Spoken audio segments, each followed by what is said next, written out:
Bwana Yesu asifiwe, mtu wa Mungu. Ninamshukuru Mungu kwa ajili yako.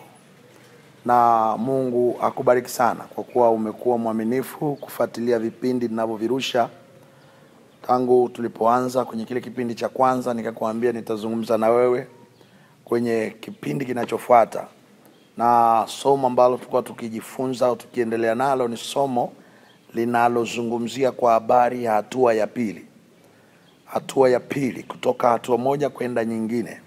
Waambia kuna wakati mambo yamekuwa magumu, umekuwa mtu wa kwanza, lakini kuna mahali ukifika unaporomoka, unarudi kuanza tena moja. Sasa nikasema mtu wa Mungu niseme na wewe tena leo, sababu tulizungumza kwa habari ya kupanua mahali pa hema yako na kusogeza vigingi, ili sasa Mungu aachilie vitu. Mungu anapotaka kuachilia vitu ndani ya maisha ya mtu, lazima kwanza yule mtu awe amefanya maandalizi. Yaani Mungu amemwandaa, lakini yule mtu pia amejiandaa kupokea, amejiandaa kubadilishiwa maisha. Na ndio maana watu wengi lazima apite kwenye mapito ili Mungu afanye kitu. Anampitisha kwenye mapito, anampitisha kwenye majaribu mbalimbali, anamuimarisha, anamtengeneza mpaka yule mtu afike mahali aseme sasa kweli Mungu wewe ni Mungu. Na baada ya hapo mambo yanabadilika.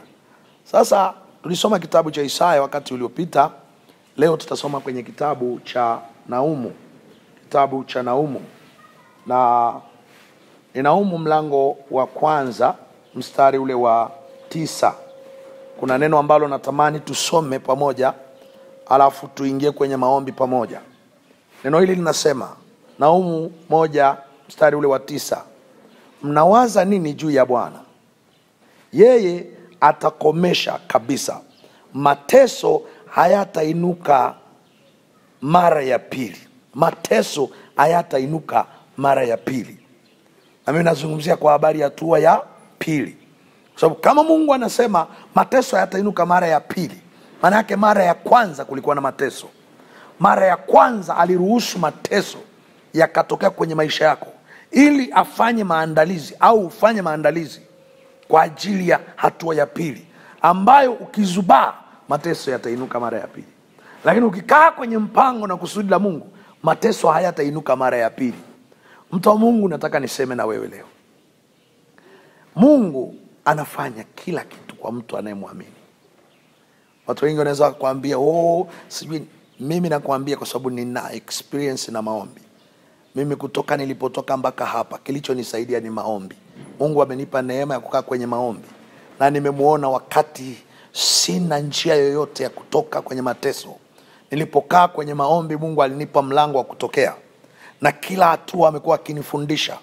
Napokaa kwenye maombi kumtafuta kwa ajili ya hatua ya pili, ananipa neema ya kuingia kwenye hiyo hatua. Na kuna wakati nilipita kwenye mapito sana. Nikamuomba Mungu sana.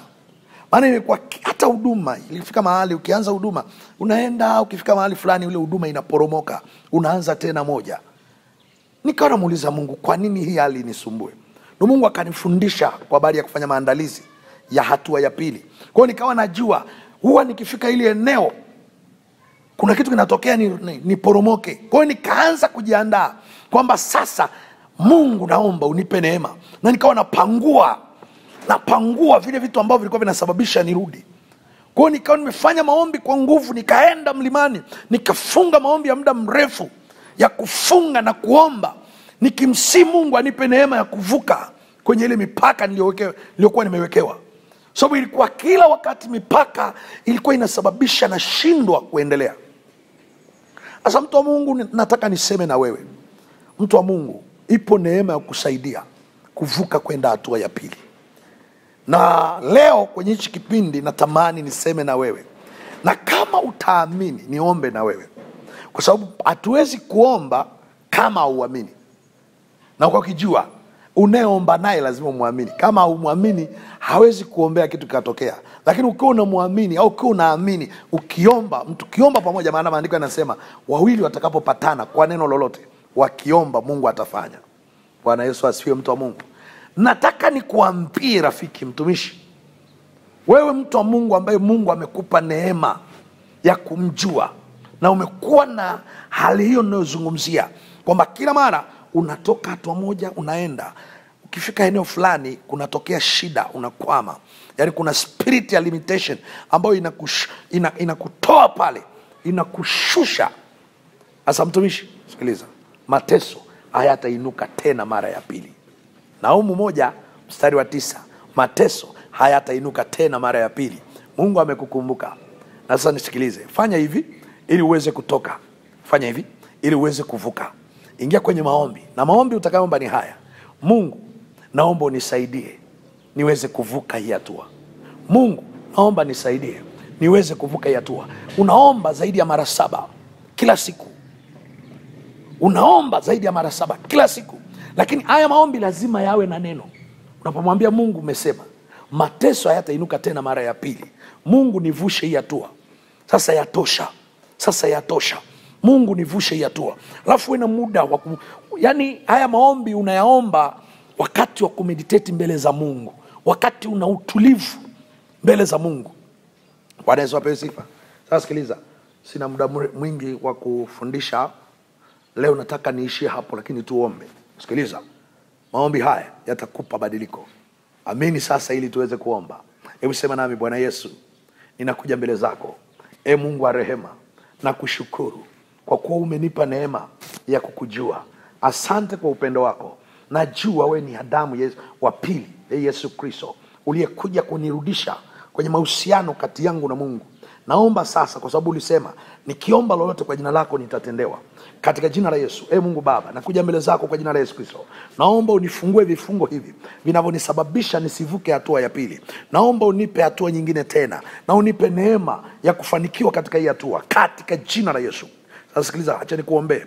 Baba, katika jina la Yesu Kristo, ninamleta mpendo huyu mbele zako. Ninaomba ufungue maisha yake. Ninaomba uondoe hivi vifungo vinavyomfanya ashindwe kuvuka hatua ya pili. Ninaikamata nguvu ambayo inamshushaga, naivua kwenye maisha yake, naivua kwenye kazi yake, naivua kwenye biashara zake, naivua kwenye njia zake.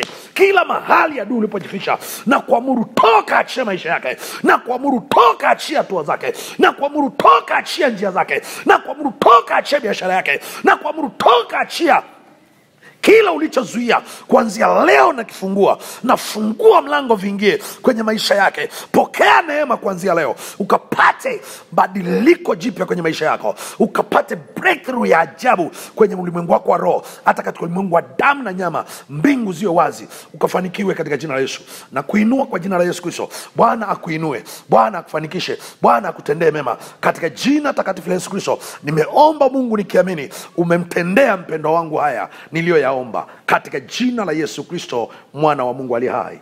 Amen. Ubarikiwe sana mtu wa Mungu. Tukutane tena kipindi kinachokuja, kitakuwa kipindi cha baraka zaidi. Fanya kazi ya Mungu kwa moyo, na Mungu akuwezeshe, kwa sababu hivi vitu watu wengi hawaelewi. Mara nyingi haya mafundisho unapokutana nayo, jitahidi sana kuhakikisha yanaendelea, yamfikie na mwingine, yamfikie na mwingine. Hivi vipindi kuvirusha ni gharama, ni gharama. Kwa hiyo jitahidi sana una support hivi vipindi kwa sadaka yako, kuhakikisha vinawafikia wengi, kwa sababu kuvirusha kwenye platform zote, media zote ambazo tunazitumia ni gharama. Na Mungu akubariki kwa moyo wako mzuri. Barikiwe sana mtumishi wa Mungu. Karibu sana. Barikiwe sana. Amen.